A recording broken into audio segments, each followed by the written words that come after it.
Estava no meio do mar e era açoitado pelas ondas, porque o vento era contrário.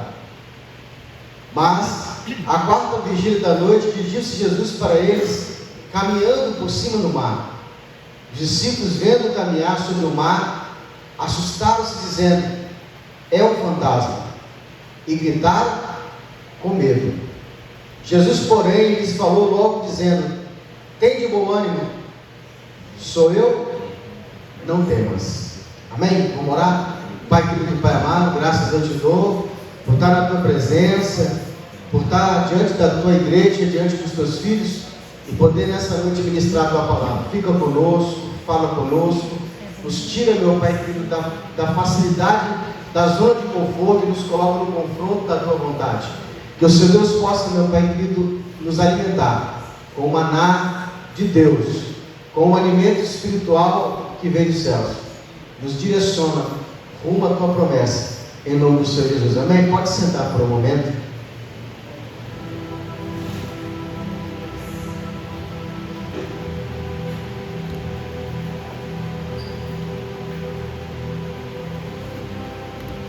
Nesse capítulo a Bíblia mostra que Jesus, ele, no tempo que esteve presente, corporalmente encarnado, o ministério de Jesus começa com ele tendo 30 anos de idade. E é um dos mistérios mais curtos da Bíblia, apenas 3 anos e meio. E o grande desafio que Jesus tinha era de preparar os seus discípulos para que eles pudessem sucedê-lo. Jesus tinha apenas 3 anos e meio para preparar os discípulos, porque quando ele partisse, esses discípulos iriam ser os líderes da igreja e dariam continuidade ao Evangelho. A missão de continuar propagando o Evangelho. E vira e mexe, Jesus ele precisava criar estratégias para que esses discípulos eles se vissem em aperto, para eles entenderem o que eles fariam na ausência de Jesus. Essas dinâmicas que Jesus cria no nosso dia a dia. Em algum momento você se vê do lado de Jesus, mas em algum momento parece que esse mesmo Jesus nos falta. E é justamente isso que Jesus está fazendo. Jesus pega um grande desafio, leva eles para o deserto. E chegando no deserto, Jesus chega com os seus discípulos e fala assim: a multidão está com fome. Estou preocupado com eles, dê vocês de comer. E é de propósito que Jesus faz isso, para testar a fé deles.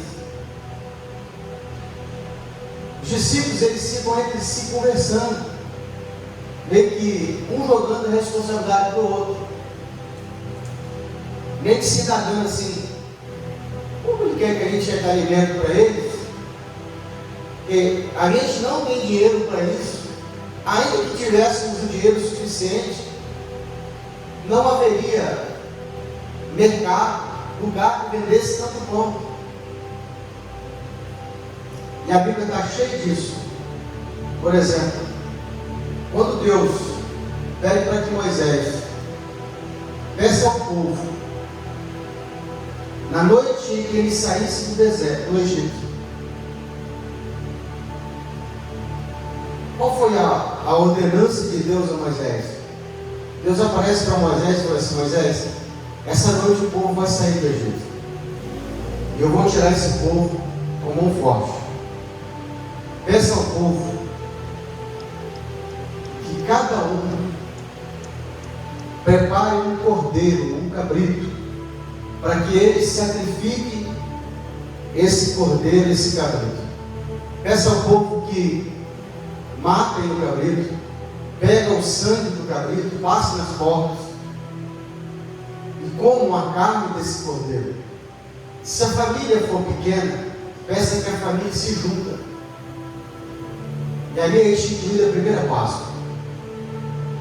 E a ordem é o seguinte: a casa que tiver o sangue, quando o anjo vingador passar, essa casa vai ser poupada. Quando a gente lê esse texto, a gente só visualiza o povo pegando o cordeiro, matando o cordeiro e colocando o sangue desse cordeiro na porta. Mas veja bem, irmão, havia quase 3 milhões de pessoas, 3 milhões de judeus, famílias. Cada casa deveria sacrificar um cordeiro. Só que Moisés, que vai transmitir essa ordem ao povo, essas pessoas que vão receber a ordem são pessoas que são escravas. E você já viu escravo ter posse? Eram pobres. Humanamente, eles não tinham recurso, porque eles trabalhavam pelo sustento. A casa que moravam era de Faraó, tudo que eles tinham era emprestado. E você vai ver esse Deus pedindo o impossível, o difícil, para quem não tem. Porque Deus não está vendo o que nós vemos. Nós vemos a limitação, nós vemos a dificuldade. Deus está vendo o milagre por trás daquilo que Ele pede. E aí Moisés chega e fala para o povo: ó, cada um de vocês deve possuir, deve sacrificar um cordeiro nessa noite, porque a casa que não tiver o sangue não vai ser poupada. Deus está pedindo para ele: irmão, acho que nem tinha esse tanto de cordeiro no Egito, porque era proibido. Era proibido no Egito se cultivar, criar cordeiro. Você vai ver, por exemplo, José pedindo para o seu pai, quando se aproximar a família de José, a ordem de Deus é o seguinte: não falem que vocês são pastores, porque aqui os pastores são uma abominação. Fala que vocês criam dados. Esse é o cenário do Egito. E agora Deus está pedindo o quê? Pedindo para o povo sacrificar cordeiros. Bom, você sabe quanto é que custa o cordeiro? Quanto que custa o cabrito? Esse povo é escravo, eles não têm. Sabe aquilo que você não quer dar? É aquilo que Deus quer estar te pedindo. Sabe o tempo que você não tem? É isso que Deus te pede. Sabe aquilo que você não quer dar? É isso que Deus quer. Aquilo que a gente não quer fazer, é isso que Deus está te pedindo. Porque sacrifício para Deus não é o que eu quero dar, é aquilo que eu não posso dar, é aquilo que eu não tenho para dar. É isso que é sacrifício. É só nessas coisas que manifesta o milagre de Deus. Sabe aquela oferta que você preparou para dar para Deus? Aquela que você falou: essa aqui é uma boa oferta. Aí Deus fala: ok, eu recebo.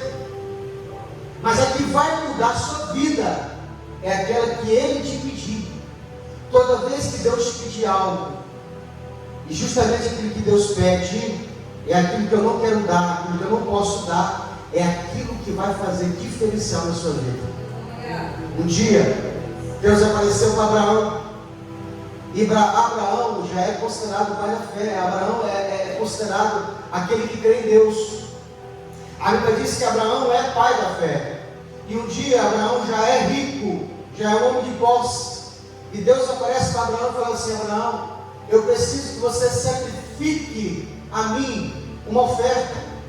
Eu fico imaginando Abraão, que já era um homem que estava acostumado a sacrificar ao Senhor, já era um homem que estava acostumado a oferecer a Deus sacrifício. Abraão se levanta, eu fico imaginando Abraão passando a mão na faca, Braz, e fala assim: é só o Senhor falar, eu vou agora no rebanho, e eu vou oferecer o melhor cordeiro, eu vou oferecer o melhor cabrito, eu vou oferecer quantos bois o Senhor quiser.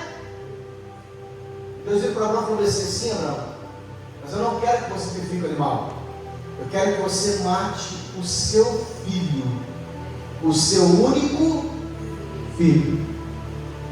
Mas Abraão já tinha dois: Ismael e Isaque.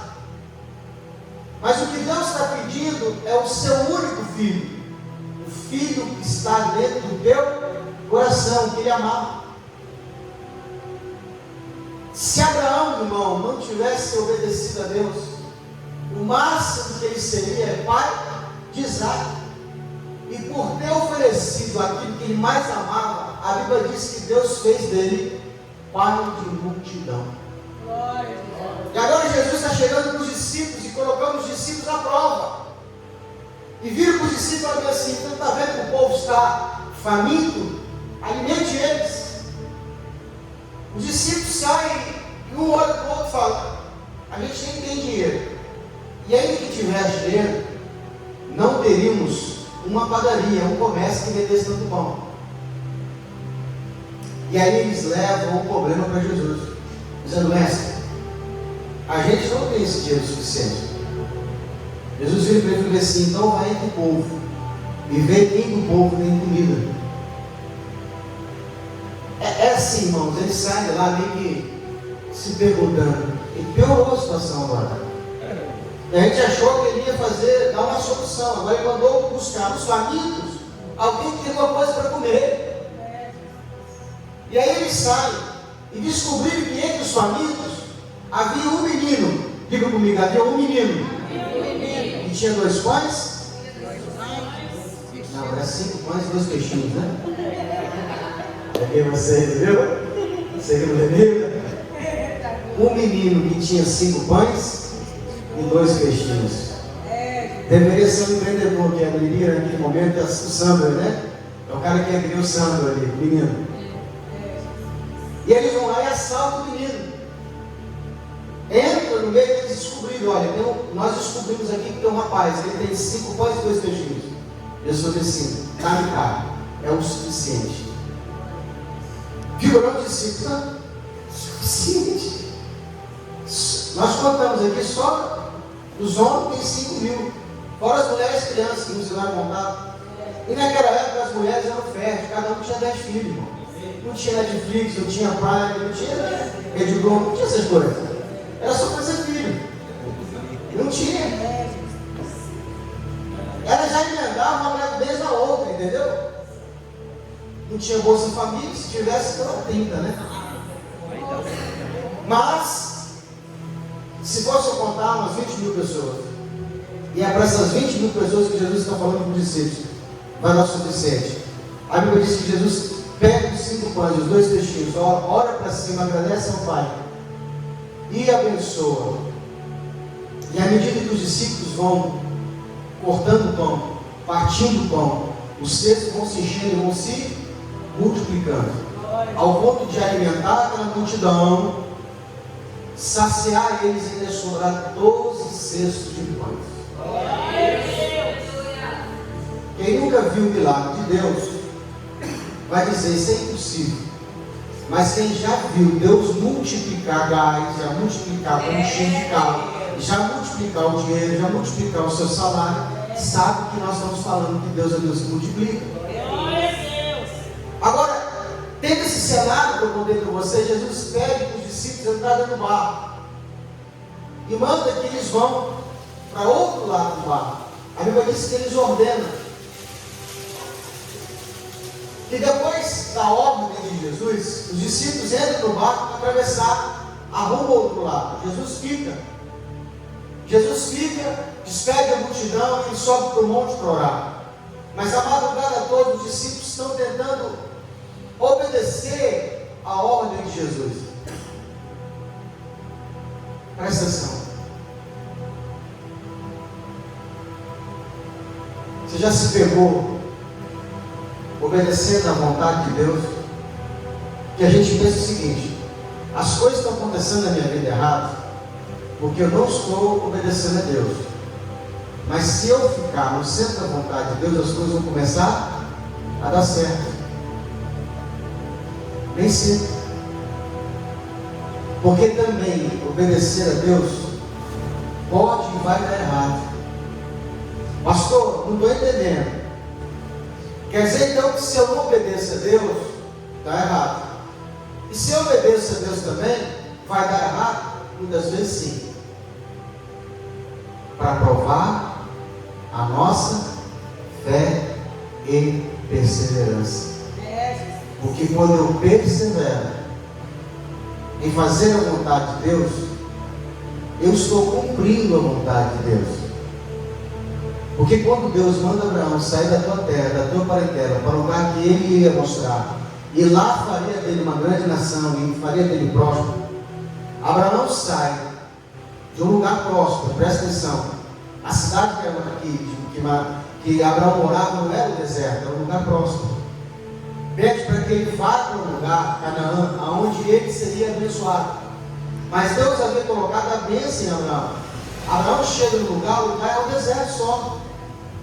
Abraão olharia para aquele lugar e falaria assim: eu acho que Deus se confundiu, porque eu já estava no lugar abençoado, agora Deus me manda para o deserto. Porque todas as vezes que Deus te mandar você fazer algo, o diabo tem poder para mudar o cenário, para que você duvide que Deus é contigo.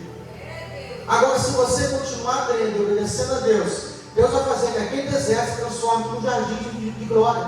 Deus vai fazer que aquele lugar de opressão se torne um lugar de bênção. Porque não é o lugar que você está que é abençoado, é a bênção de Deus que te acompanha, que faz o lugar que você está ser abençoado. Pastor, não estou entendendo. Não é o lugar que você está que é abençoado, é você que Deus colocou a bênção. E se você continuar sendo a bênção, o lugar que você colocar as plantas dos seus pés também será abençoado. Porque Deus não coloca a bênção em lugares, Deus coloca a bênção em pessoas. Sabia disso? A bênção de Deus não está em igreja, templo, está na pessoa. A bênção de Deus estava em Abraão. Então os discípulos, eles saem e eles vão para dentro do barco. O barco é o caminho, o lugar que vai transportar eles até o outro lado. A missão era simples: sai do ponto A ao ponto B. Mas só porque Jesus ordenou, no meio do caminho o vento vai se levantar ao contrário. Diga comigo: o vento se levantou contrariamente. Irmão, nem sempre porque é vento é de Deus, nem sempre porque é chuva é de Deus, nem sempre porque vem do alto é de Deus. Porque a Bíblia diz que quando Satanás sai da presença de Deus com a ordem divina, a autorização divina para tentar Jó, o flagelo, o vento, o fogo veio do alto.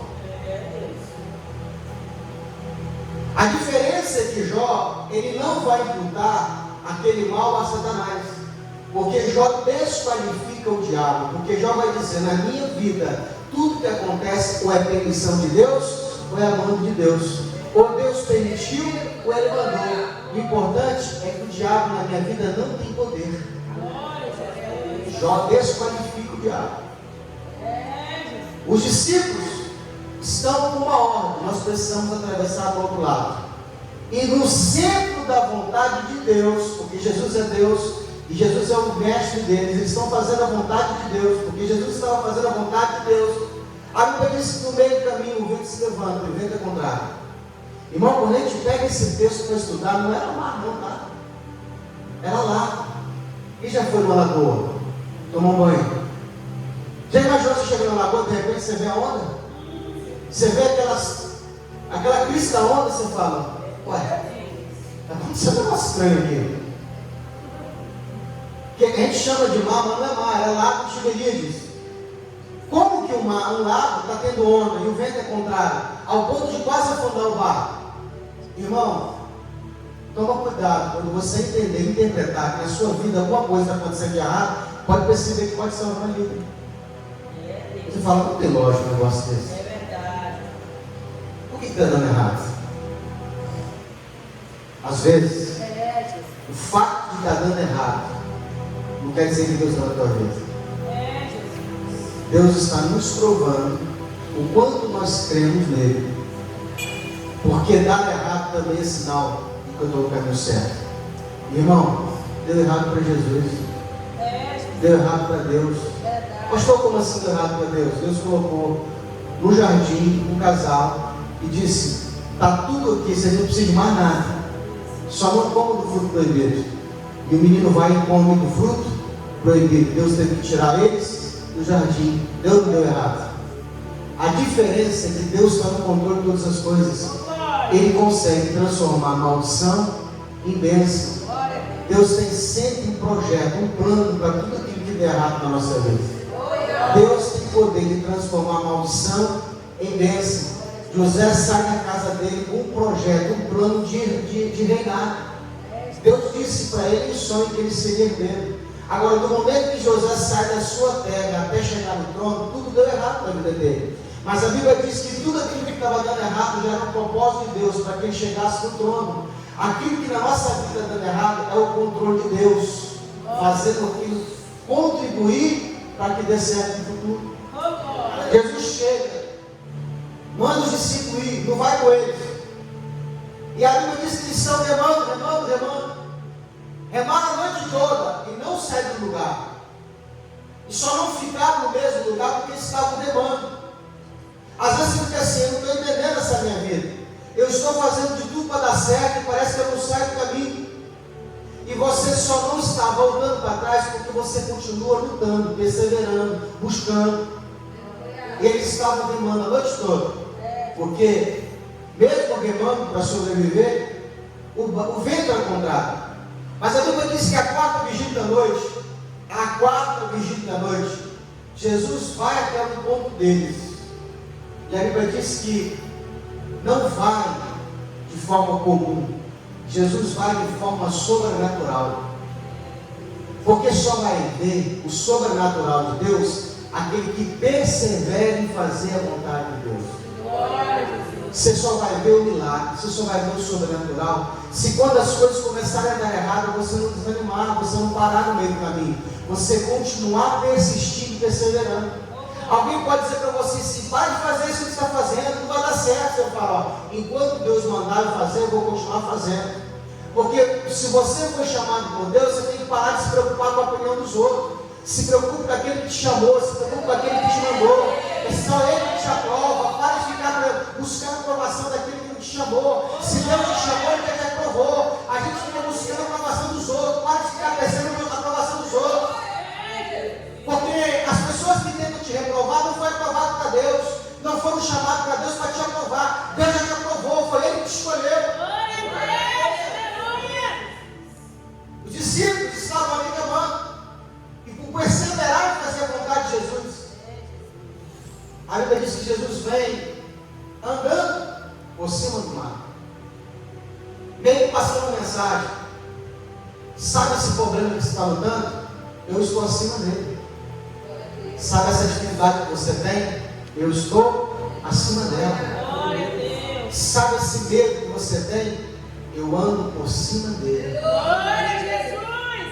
A Bíblia diz que quando eles viram a Jesus, gritaram com medo: é um fantasma. Irmão, tem manifestação de Deus na nossa vida que a gente tem que olhar direito para ver se é Deus ou se é inimigo. Tem chicote de Deus que você tem que olhar assim: será que Deus está batendo na igreja? Porque também nem tudo é o diabo.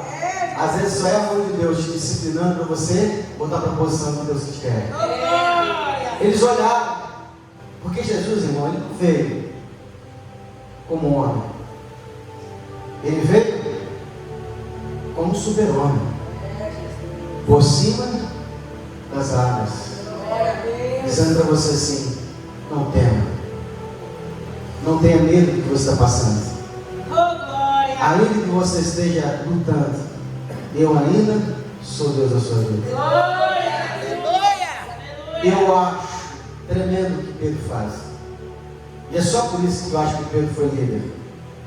Porque mesmo não tendo capacidade alguma, sendo analfabeto, ele tinha ousadia. E Deus gosta de quem tem ousadia. Sabe aquela pessoa que não sabe, mas faz? Sabe aquela pessoa que não tem, mas sabe? Sabe aquela pessoa que não quer, mas vai? É assim que Deus gosta. E Pedro fala bem assim: Jesus, Cadê você? Você mesmo? Porque, irmão, pense no barco balançando. Pense no vento soprando. Pense na escuridão da noite, o vento soprando, o barco balançando para lá e para cá. E Pedro falou assim: se é mesmo tu, manda-me ter contigo sobre as águas. E Jesus falou assim: então vem, Pedro. Irmão, Pedro sai do barco. Eu fico imaginando o Tomé, que é um que não tinha fé, falou assim: Pedro, vai não. Para com essa doideira, fica no barco. Deixa eu falar uma coisa para você. Todas as vezes que você quiser andar um pouquinho acima da média com Jesus, com Deus, vai ter sempre um Judas que vai dizer para você: você não vai, que isso é loucura. Sabe como é aquela pessoa que não acredita e fica tentando te parar? E Pedro fala assim: vai para lá, rapaz. Eu ouvi a voz do mestre, eu vou. E Pedro vai, irmão. Ele desce do barco, coloca o primeiro pé, fica caçando, sabe, se é água mesmo, você aquilo que está acontecendo. Pedro encontrou repouso, colocou o primeiro pé, colocou o segundo. E ele está olhando para Jesus. Enquanto ele olha para Jesus, ele encontra firmeza nos seus pés. Mas a Bíblia diz que o vento soprando, ele olha para o mar. E ele tira por alguns segundos o foco do líder, do seu guia. E é nesse momento que ele começa a naufragar. O lugar de maior segurança para os nossos olhos é sempre olhar para Jesus. O engraçado é que naquela tempestade ele não conseguia enxergar aonde estava Jesus, mas ele precisava ser guiado pela voz, e ele precisava o tempo todo gritar: Jesus, onde está você? Jesus, vem, Pedro, porque a voz de Jesus guiava ele na escuridão. Tem luta que a gente passa e você não consegue ver a vitória, você não consegue ver a saída, você não consegue ver nem esperança. É bem assim, sim. Você só precisa ser guiado pela voz do Mestre. Olha o que Jesus disse: as minhas ovelhas ouvem a minha voz. Quando os teus olhos não enxergar o futuro, quando os teus olhos não ver saída, feche eles, diga assim: Senhor, fale comigo, porque a tua voz há de me guiar no meio da tempestade. Aquela voz mansa e suave, aquela voz serena dizendo: não temas, eu estou contigo. Ela acalma, ela acalenta, ela guia. Quando Pedro viu que estava naufragando, ele pediu para aquela voz, e aquela voz mansa e suave: grita, Pedro, Senhor, socorre-me, porque eu estou naufragando. A Bíblia diz que Jesus estende a mão, pega na mão de Pedro, coloca Pedro de pé, coloca ele em segurança dentro do barco. A Bíblia diz que Jesus repreende Pedro. E repreende por quê? Meio que desapontado, sabe? Poxa, Pedro, você está vendo tão bem. Se tivesse acreditado mais um pouquinho, você não ia só andar em cima do mar. A gente ia dançar, a gente ia pular, a gente ia correr, a gente ia voar. Porque tudo é possível àquele que crê. Te faltou um pouquinho de fé. Você está vendo tão bem, Pedro. Sabe o que eu acho mais emocionante nessa passagem?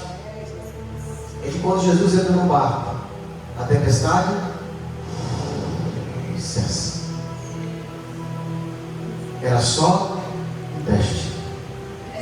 Sabe o que está passando? É uma fase.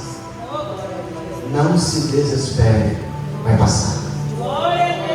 Sabe esse momento de luta? Não se desespere, não temas, vai passar.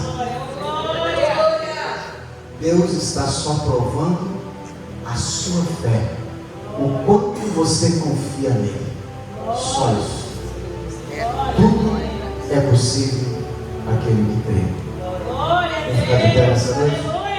Fica de pé.